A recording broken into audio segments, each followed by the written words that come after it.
MK jewellery বৰ্তমান সমগ্ৰ অসমৰ এটি চিনাকি নাম MK জুৱেলাৰী 24 বছৰে নিষ্ঠা সততাৰে ৰাইজৰ সেৱাত গুণগত উন্নত মানদণ্ডৰ হলমাৰ্কযুক্ত সোণ ৰূপ হীৰা আদি গহনা গাঁথৰিৰ বৰ্তমান এটি অত্যাধুনিক সম্ভ্ৰান্ত চালে চকুৰোৱা শ্বৰুমলৈ পৰিণত হৈছে ৰাইজৰ আপোন জুৱেলাৰী MK জুৱেলাৰী।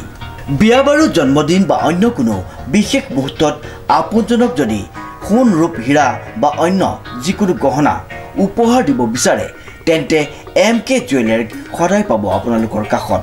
প্ৰিয় গ্ৰাহকসকলৰ যদি সোণ ৰূপ বা তাম আদি গহনা গাঁথৰিৰ কোনো সমস্যা থাকে তেন্তে আমি আমাৰ নিজা কাৰখানাত ততাতৈয়াকৈ গ্ৰাহকৰ সুবিধাৰ প্ৰতি লক্ষ্য ৰাখি তৎক্ষণাত সমাধা কৰোঁ।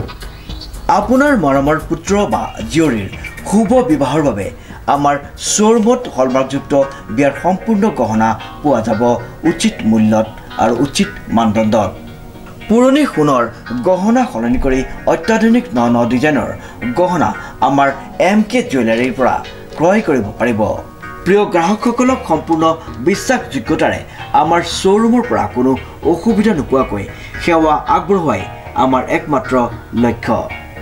গতিকে আজিয়েই সপৰিয়ালে আহক আমাৰ শ্বৰুম MK জুৱেলাৰীলৈ আৰু লৈ যাওক আপোনালোকৰ সপোনৰ গহনা গাঁথৰিসমূহ। আমাৰ ঠিকনা MK জুৱেলাৰী ৰূপহীয়ালি ষ্টুডেণ্ট গেলেৰীৰ কাষত। যোৰহাট প্ৰেছ ক্লাবত মণিৰাম লাহনৰ 2খন গ্ৰন্থ উন্মোচন। যোৰহাট প্ৰেছ ক্লাবত যোৱা 4 জানুৱাৰীত চন্দ্ৰকমল বেজবৰুৱা বাণিজ্য মহাবিদ্যালয়ৰ অৱসৰপ্ৰাপ্ত উপাধ্যক্ষ মণিৰাম লাহনৰ আমাৰ ঐতিহ্য আৰু সংস্কৃতি আৰু পোহৰৰ শব্দমালা নামৰ 2খন গ্ৰন্থ উন্মোচন হয়। বন্তি প্ৰজ্বলনেৰে আৰম্ভ হোৱা উন্মোচনী অনুষ্ঠানত চিনামৰা মহাবিদ্যালয়ৰ অৱসৰপ্ৰাপ্ত অধ্যক্ষ আনন্দ শইকীয়াৰ সঞ্চালনাত সম্পন্ন কৰা হয়। সঞ্চালকৰ আসনৰ পৰা তেওঁ পথৰ আন্দোলনলৈকে নিজৰ ভাষা কৈ আৰু লিখি আন্দোলন কৰিলে অধিক ফলপ্ৰসূ হ'ম বুলি কয়। উদ্বোধক অৱসৰপ্ৰাপ্ত বিজ্ঞানী ডক্টৰ প্ৰমোদ চন্দ্ৰ নেওগে যাতায়াত আৰু খাদ্যৰ প্ৰতি সচেতন হ'বলৈ কয়। আমাৰ ঐতিহ্য আৰু সাংস্কৃতিক গ্ৰন্থ উন্মোচক অৱসৰপ্ৰাপ্ত অধ্যাপক যোগানন্দ বৰাই নিজৰ জাতিৰ বীৰ থাকিলে জাতি সুৰক্ষাত সৰ্বাধিক মনোবল পোৱা যায় বুলি উল্লেখ কৰে গ্ৰন্থখনৰ এটা প্ৰবন্ধক আধৰি।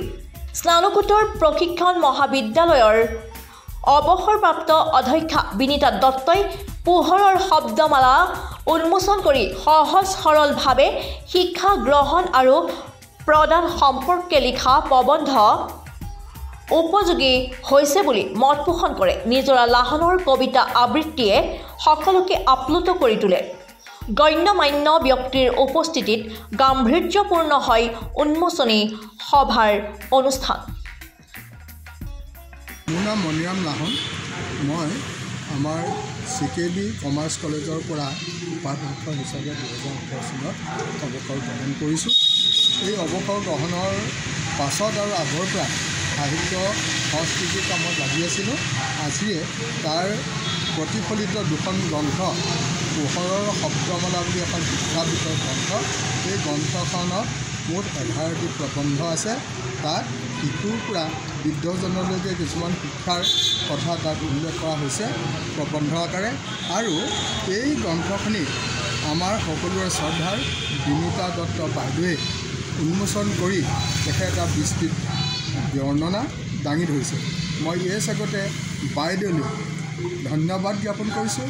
আৰু এই বিশ্লেষণাত্মক দৃষ্টিভংগীৰে তেখেতে যিখিনি কথা ক'লে সেইখিনি আমি ভালদৰে শুনিছোঁ। আমি আগলৈও তেখেতৰ এই বাক্যৰে আৰু কিছু কাম কৰিবলৈ উৎসাহিত হৈছোঁ। দ্বিতীয়খন গ্ৰন্থ আমাৰ ঐতিহ্য আৰু সংস্কৃতি। ইয়াত 2টা ভাগ আছে। প্ৰথম ভাগত ঐতিহ্য, তাত 5টা প্ৰবন্ধ আছে। আৰু সংস্কৃতিটো হ'ল টাই সংস্কৃতি, বিহু সংস্কৃতি আৰু শংকৰী সংস্কৃতি। মই গ্ৰন্থখনত 4টা ভাগ কৰিছোঁ।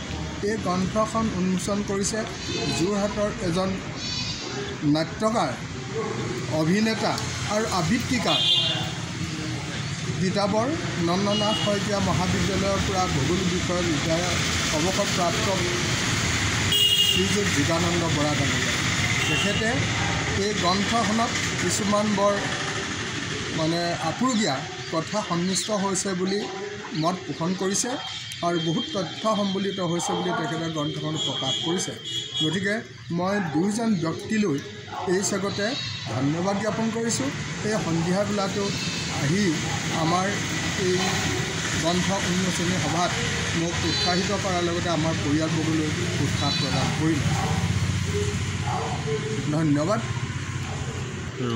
এই জগতে দুয়োখন গ্ৰন্থ প্ৰভুৱে সমাজে আদৰেৰে গ্ৰহণ কৰিলে আৰু ভুল ভ্ৰান্তি আঙুলিয়াই দিলে। তেখেতলোকে যি আঙুলি দিয়া ভুল ভ্ৰান্তি আমি পৰৱৰ্তী পৰ্যায়ত সংশোধন কৰিম, সন্নিৱিষ্ট কৰিম আৰু তেখেতলোকৰ পঢ়ুৱৈ সমাজে যদি আদৰি লয় তেতিয়াহ'লে আমাৰ শ্ৰম সাৰ্থক হ'ব। আমিও ভৱিষ্যতলৈ অনেক কথা লিখিবৰ কাৰণে সময় পাম। মই সেইকাৰণে পাঠক সমাজলৈ গ্ৰন্থ দুখন আদৰি ল'বলৈ অনুৰোধ জনাওঁ। যোৰহাটৰ পৰা শ্ৰীমন্তৰ ৰিপৰ্ট, নিউজ নাও 24/7।